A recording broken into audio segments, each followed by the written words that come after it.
homeless. That's what we're committed to. Major, I'm going to turn to you next. One of the more difficult tasks that we had when we were assembling this continuum was we recognized the importance of housing, but the need for sheltering, for the crisis situation, for, you know, they're in a crisis now and they need to be in shelter within 10 or 15 minutes, was just a component of the plan that just would not go away. And those of you, I'm sure all of you are around for the homeless sheltering discussion, you know, it was very hot, it was very contentious.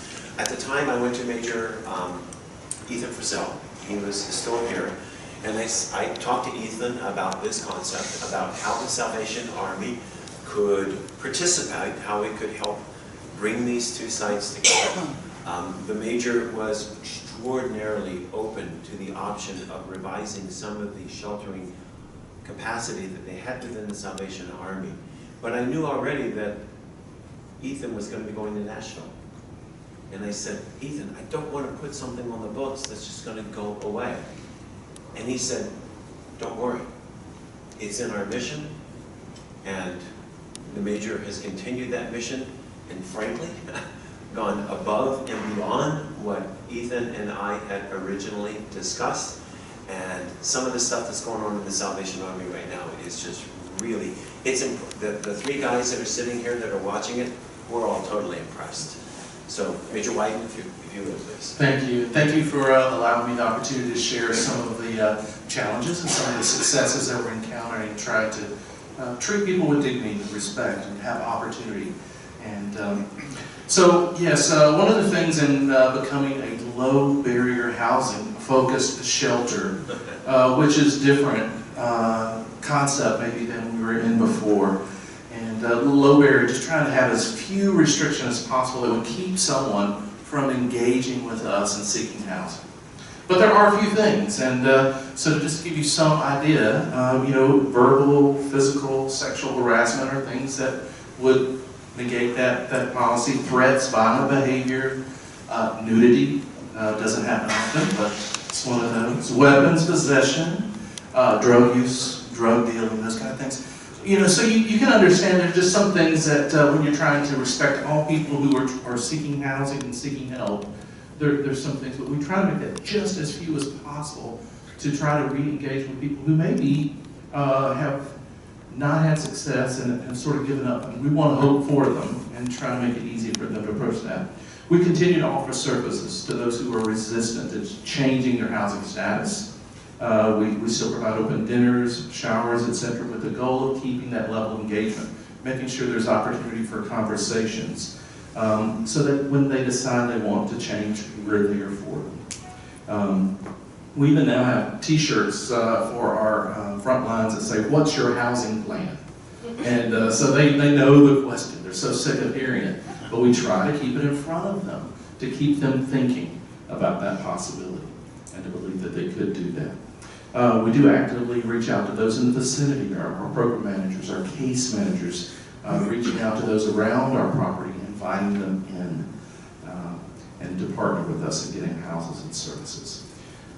John sort of alluded to the fact that the role of the Salvation Army in the community is to be a conduit, connecting those who desire to meet needs with those who are in need.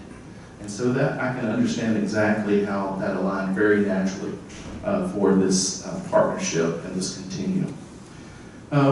It is challenging sometimes to serve as a focal point for some of these community services and projects, while trying to continue to provide our own level of services to the community as well at the same time, in the same space, and to try to continue to improve and adapt what we're doing for more success.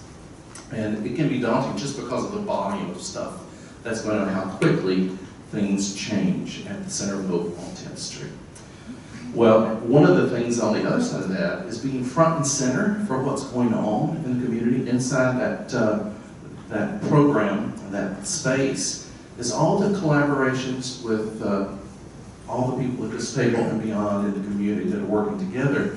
We sort of get a front row seat to see what's working and to apply to other projects within the same space and to try to capitalize on success. So we have opportunity more and more to improve the quality of life for others. I can give you one example of that in partnering with the city on the homeless outreach team's hotbeds and working through those things that when the county decided to engage in the same part, we had a lot of experience in being able to do that effectively. The county's recent addition of hotbeds have also given us a lot greater capacity to reach those that are in need of shelter-rich housing while they're seeking services, and encouraging them as well to seek housing. The one-by-one coordinated, I don't want to steal the thunder, so I'll just touch on some of these things. But we were a pilot for trying to prioritize those individuals in our community who are experiencing homelessness to get to the people in greatest need. So far, we've had 234 individuals coordinated interest to date at the Center of Hope on 10th Street. We've partnered with the 12th Judicial Circuit and Centerstone Coastal Comprehensive Treatment Court, and a hub for that as well. And in 2017, 439 people were impacted by the Salvation Army's partnership with the city on the hotbed program.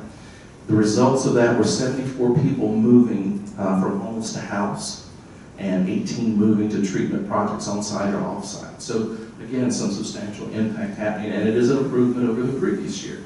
So we're getting better at it, and more people are receiving help. And through the one-by-one, those with the highest acuity need are being served. One other thing, the city's partnership with the city on the street teams, which is sort of a employment-based kind of program. We've had 99 people obtaining employment, and 91 people through that gaining housing as well. So some good indicators there. One of the things that we've done this year too is we've allocated one case manager to assist those who could qualify for benefits, veterans, seniors, disability, those kind of things, to be a resource to help bridge those. So if there's challenges in just their capacity to go through that process, we can walk with them through that and quickly get those resources that they need. So, the Salvation Army believes in and promotes this idea of increasing the quality of community and the lives of others. And when we do that, it increases the quality of life for all.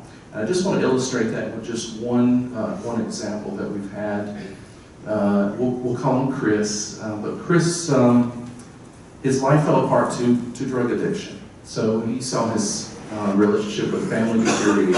He saw his marriage fall apart. He saw his job end, and eventually he found himself incarcerated as well. He has now owns his own business. He employs 12 to 13 others who are trying to live a life free of drugs.